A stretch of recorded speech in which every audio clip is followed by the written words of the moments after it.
Song of Solomon 5, verse 2. There's a point in their progression, and Song of Solomon 5 is really a pivotal chapter.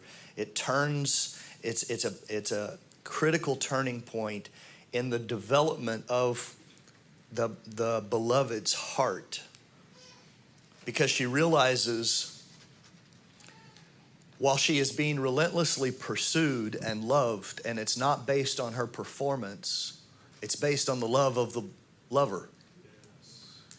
There's still degrees of participation that we are meant to have.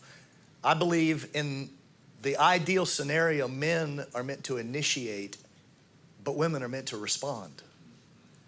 And if a man initiates and a woman doesn't respond, the man gets the signal, okay, there's no interest here.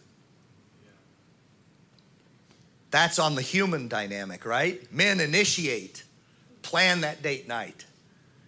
Go to the labor and the effort of coming up with some interesting details that communicate the value of your beloved to you because you put in the time. Don't ever quit dating your wife. Keep on keeping on and tell her you matter to me. And ladies, don't miss those efforts and those moments, big and small, and make sure that you're leaning into it and appreciating and responding.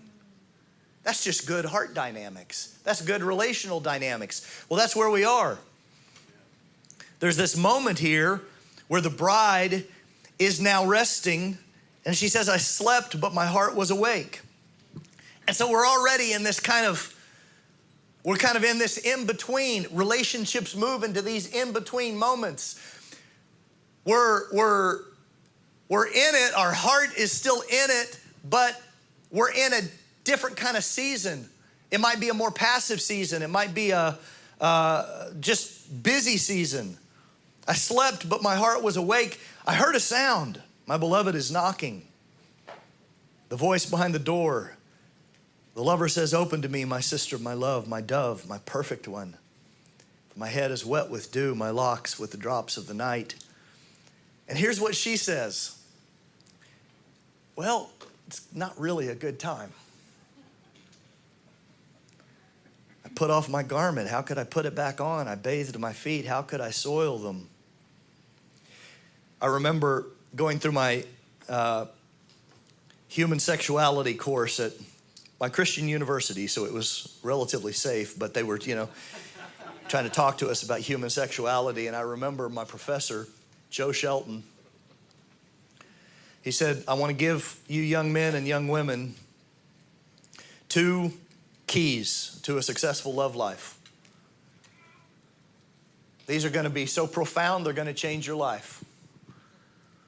Number 1, men, take out the trash. We're waiting for the key. The key is take out the trash. Do the little things that matter so that she doesn't have to ask for them and feel like you don't pay attention or care. Take out the trash. Number 2, ladies, there's going to be a time when you're busy in the kitchen, you're baking a pie or doing something. I know that sounds all quaint and, whatever, but you're going to be busy doing something. He's going to slide up behind you, put his arms around you, kind of nuzzle up in your ear, whisper, hey, I love you. He said, ladies, the pie can wait. This is the pie can wait moment. The lover is showing up, and it's an inconvenient time. And it says, my beloved put his hand to the latch, and my heart was thrilled within me. I arose to open.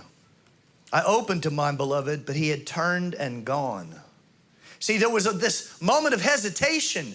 She was comfortable in bed. She had already gotten ready for bed. She's got her bathrobe on, her hair's all a mess. She took her makeup off, whatever. She's thinking, this isn't the right time. This isn't the right moment. Doesn't matter. Love came knocking.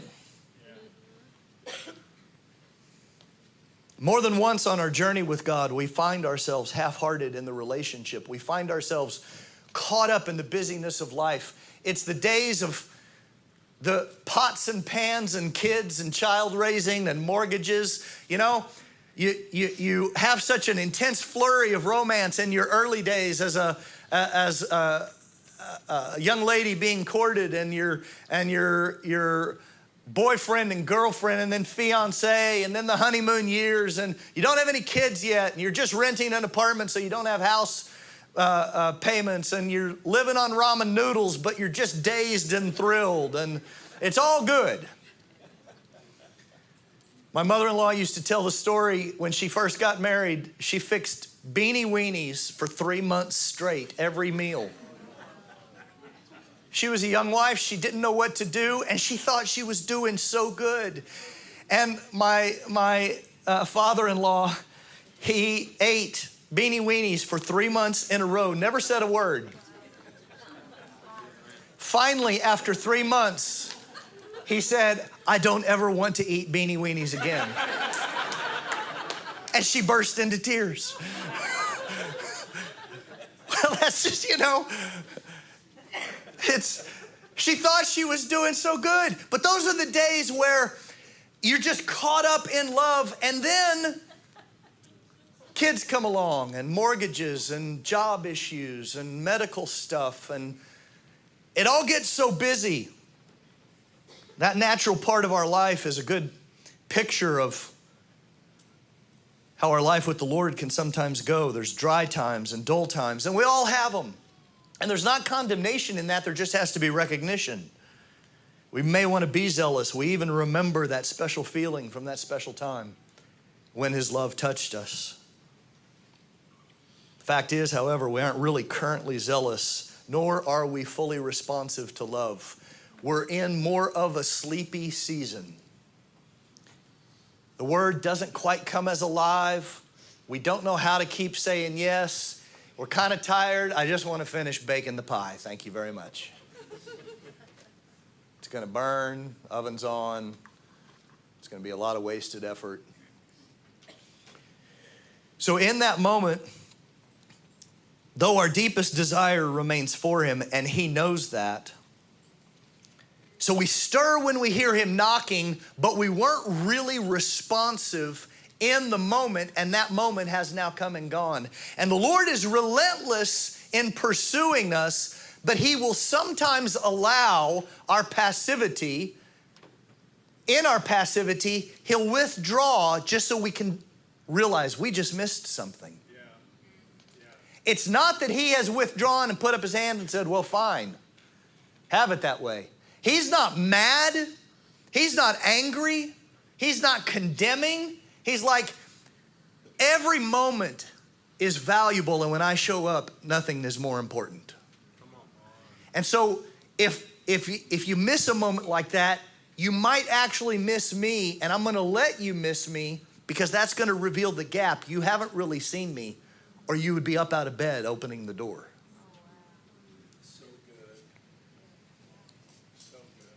Invitations to deeper love with God often come at inconvenient times and less than desirable ways. Put on my garment, how could I put it on?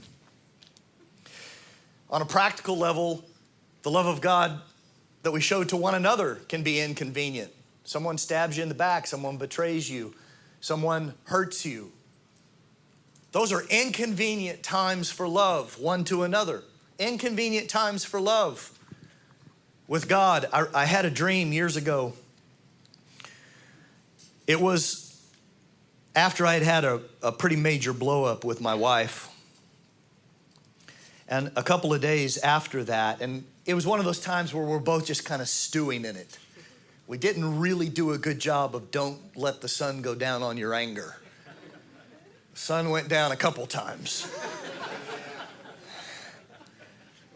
And I had a dream. I was on a leaking boat with crisis happening all around me. It was just, I'm in this small little boat. Water's coming in. I feel myself sinking. There's storms. There's mess. It felt like everything was going wrong and I'm sinking. And in the middle of that, it's funny how dreams happen, but this is so good. A man shows up with a personality test on my leaking boat. And this guy with this personality test has developed this complex and brilliant analysis of different personality types, different types of people, and he factors in multiple variables to create a calendar with a matrix so that two people can know their best days of the week together. I'm in the middle of my crisis, right? Boat's leaking.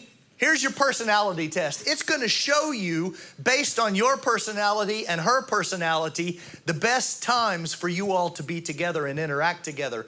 And I'm looking and thinking, well, at this rate, it's going to be maybe next Tuesday and maybe once a week or, something like that. And instead, I look at this checkerboard month after month after month, year after year after year. Every day is marked. Every single day was the perfect time for love. Come on. Wow. Every single day was the perfect time to make love. In the dream, there were no bad days. There were just days for love.